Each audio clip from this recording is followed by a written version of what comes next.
ខ្ញុំប្រទះអូនស្អាតខ្លាំងណាស់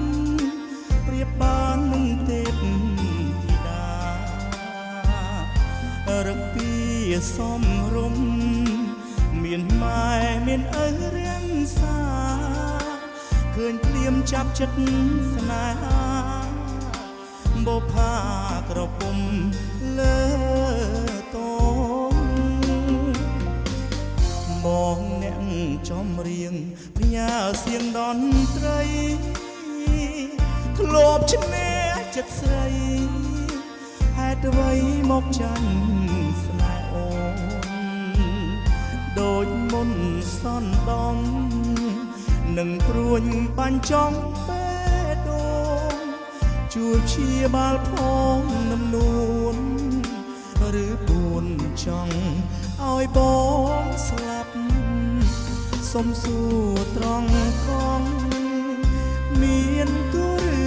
ទំនេរដាច់ចិត្តហ៊ានសួរមានមេតាស្នេហ៍អូនឆ្លើយយ៉ាងណាចូលស្ដីថ្ងៃស្អែកបើអូននៅគ្មានអ្នកណាច្បាប់ខ្មែរពីដូនតារក្សាកិត្តិយសជូ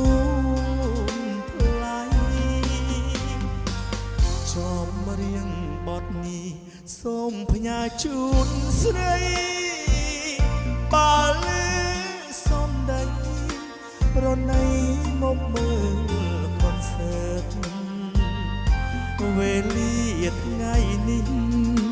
សារភាពឲ្យបានអស់ចិត្តបើសិននួននាងអាណិតជីវិតបងពិតមានន័យ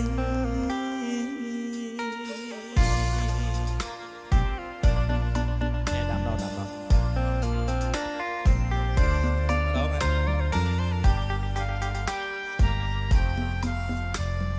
បាទអរគុណបាទថ្ងៃនេះមានកិត្តិយសណាស់បានមកលេងផ្ទះបងប្រុសទី3បាទ